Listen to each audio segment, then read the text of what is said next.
Havia um grande desafio para o time do CSA, depois de já ter classificado na para a segunda fase da Série D. O desafio seria garantir a primeira posição do grupo A10 com uma rodada de antecedência. O CSA, em termos de placar, até conseguiu fazer isso de forma eficiente. Abriu 1-0 com o Rian Santana, ainda no primeiro tempo, mas no segundo tempo, na segunda etapa, veio a ducha de água fria. Em uma falha do goleiro Wellerson, a Jacuipense consegue o empate. Mas é muito simples explicar isso do ponto de vista do resultado. É necessário tentar mostrar, explicar ou falar para o torcedor do CSA do ponto de vista do desempenho. Desde o início do jogo, que o CSA não me pareceu o time que a gente já viu jogar, que a gente conhece. Pelo menos na questão da atitude, da intensidade. E eu fiz um comparativo que pode ficar mais claro para o torcedor. Quando o CSA enfrentou o Jacuipense lá no interior da Bahia, o CSA teve a viagem, um, um treino de um treino mais forte nesse sentido durante a semana, e já falo contigo, só um minuto. Então, jogou na Bahia, viajando, teve a dificuldade de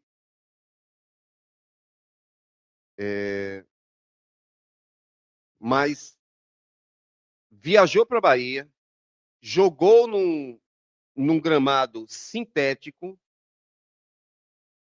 e mesmo assim foi dominante no jogo, foi dono da partida e conseguiu uma vitória com autoridade.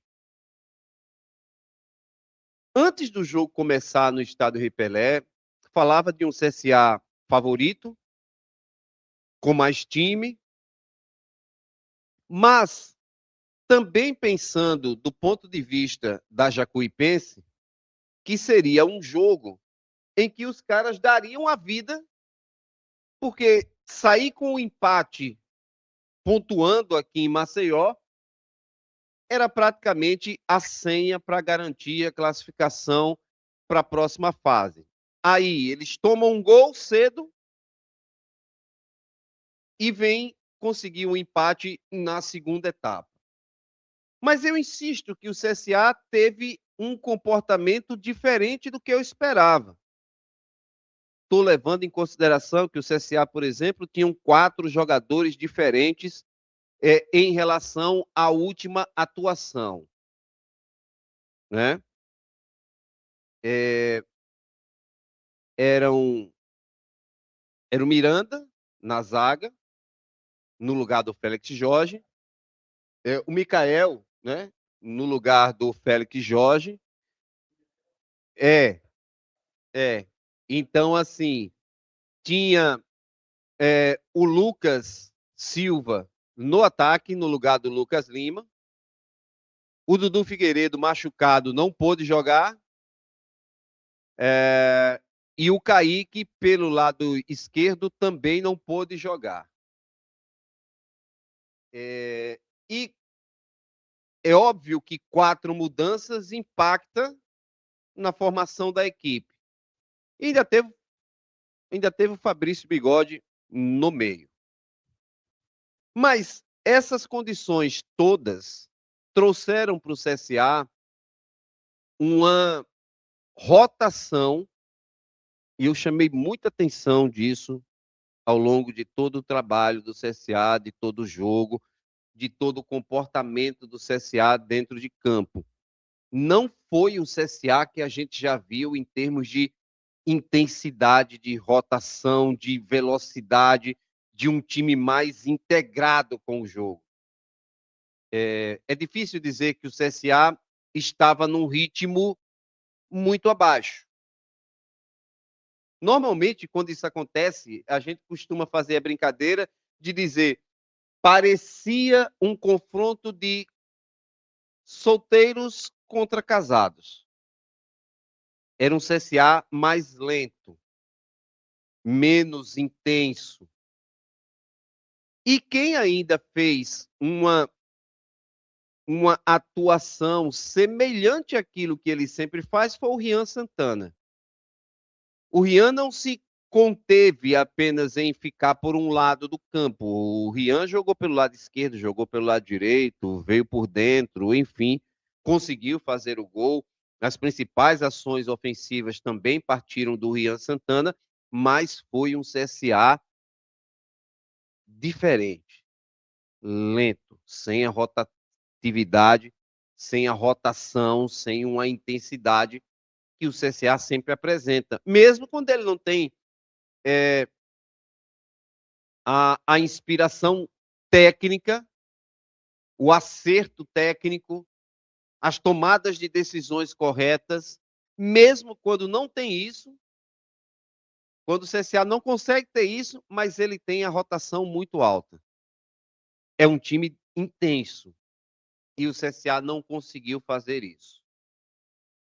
E isso, obviamente, causa um impacto. Já com 1-0, aí é que o CSA até diminuiu ainda mais aquilo que já era estranho para se ver o time do CSA como comportamento, e o preço foi cobrado no segundo tempo. Veio o gol de empate, e depois do jogo tem declarações que, obviamente, vão ser reverberadas, repercutidas ao longo da semana em relação ao goleiro Welleson. E há 2 pontos a serem. Um abraço, viu, Gabriel? Vamos embora. Há 2 pontos para serem observados. Tá. Há 2 aspectos a serem observados na fala do Welleson. Primeiro, ele assume o erro, a falha. E a segunda é que traz um pouquinho mais de preocupação. Falha qualquer jogador pode ter, qualquer goleiro pode ter.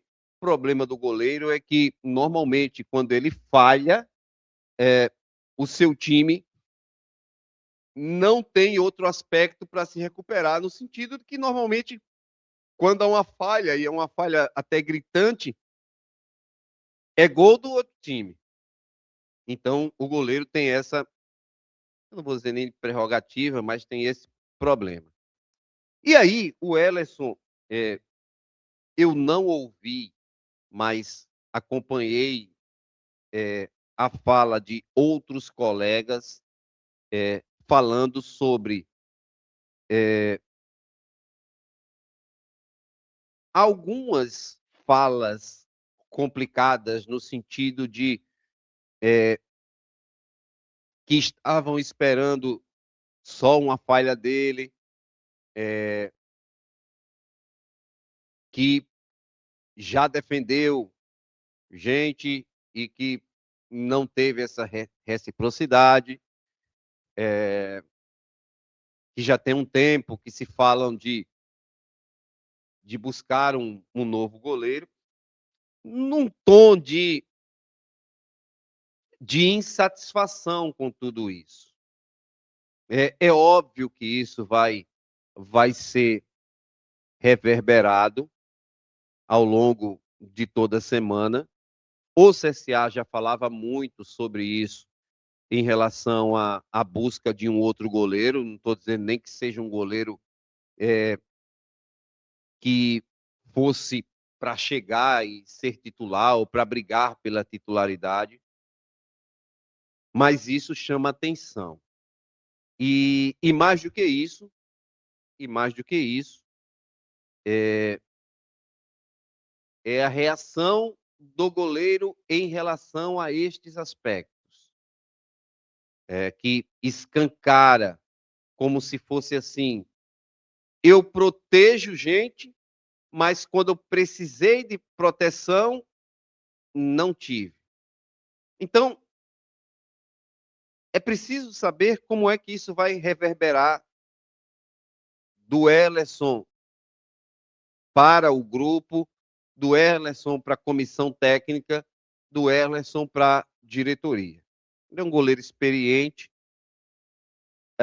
Eu sempre disse, mesmo tendo muitos torcedores e algumas pessoas de imprensa dizendo que o Ellerson não passa confiança. Eu tenho uma visão diferente.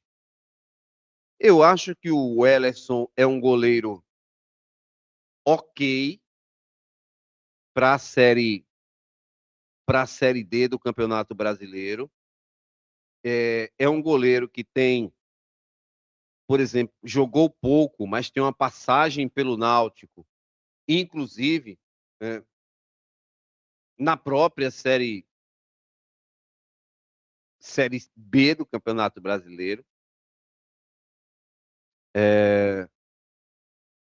Acho que é um goleiro que, tecnicamente, não é um goleiro de grandes defesas, de defesas de impacto, de você dizer fez um jogo excepcional.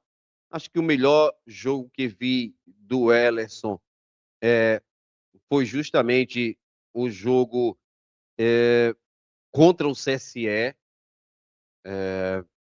pela Copa Alagoas, fazendo uma partida muito segura. Mas tem alguns lances que o torcedor não tira da cabeça. Um deles é o gol que ele tomou no clássico contra o CRB, que eu entendo que não há falha dele. É um estilo de jogo que ele tem, de jogar um pouco mais adiantado. Hoje aconteceu isso no primeiro tempo.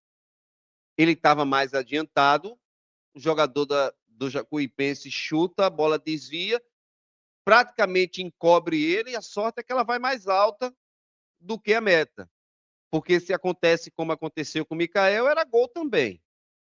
Mas é um estilo que ele tem, de jogar um pouco mais adiantado. E essa é uma característica do goleiro. Você pode gostar ou não, mas é a característica dele. E eu sempre pergunto se, sempre pergunto,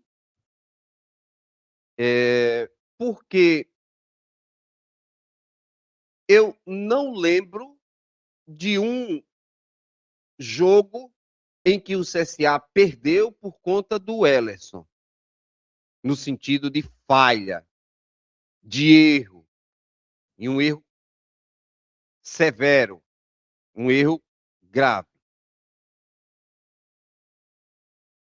E aí até me falaram sobre o jogo com o Joinville. Eu confesso não lembrar desse erro tão grave assim do Ellerson no jogo contra o Joinville, tá? Durante todo esse período, não acho que o Ellerson teve tantas falhas assim. Mas, no jogo passado, o Ellerson errou umas 2 saídas de bola, uma delas, inclusive, que poderia ter causado um gol do Asa. E, hoje, uma falha clara não causando uma derrota, mas eu diria, tirando a vitória do CSA. É para se preocupar?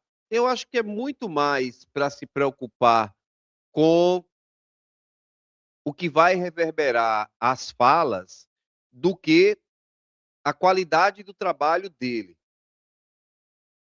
tá? Eu não acho o Ellerson um goleiro ruim. Eu entendo o Ellerson como um goleiro a nível da divisão que o CSA está jogando. E insisto, muita gente repete essa coisa, não é um goleiro que passa confiança, mas eu não vejo na trajetória do Ellerson, com a camisa do CSA, jogos em que, olha, ele falhou nesse aqui, não vejo isso. E olha que eu estou apontando 2 jogos consecutivos. E talvez aquele ambiente de precisa de um goleiro, vou buscar um outro goleiro, está procurando, já tentou um nome, aí o torcedor pressiona, imprensa pressiona. Então, isso pode acumular em determinado momento, o goleiro acaba cometendo erros e aí, em cima desses erros cometidos, vem a crítica. Espero que clube, goleiro, comissão técnica possam se entender, porque hoje o CSA tem um goleiro jovem e tem o terceiro goleiro, que é um jogador oriundo da base. E o Emerson, para mim, continua sendo o goleiro a ser titular do CSA. Ah, mas você não acha que o CSA vai contratar um goleiro? Acho, porque o CSA já tem dito isso.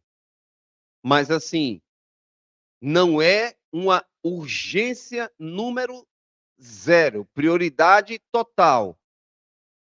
Porque eu insisto, é um goleiro que eu acho que tem um desempenho ok com a camisa do CSA. Ressaltando o que já disse aqui por mais de uma vez. Nos últimos 2 jogos, ele apresentou 2 falhas consecutivas. No jogo passado e agora nesse jogo contra a Jacuipense.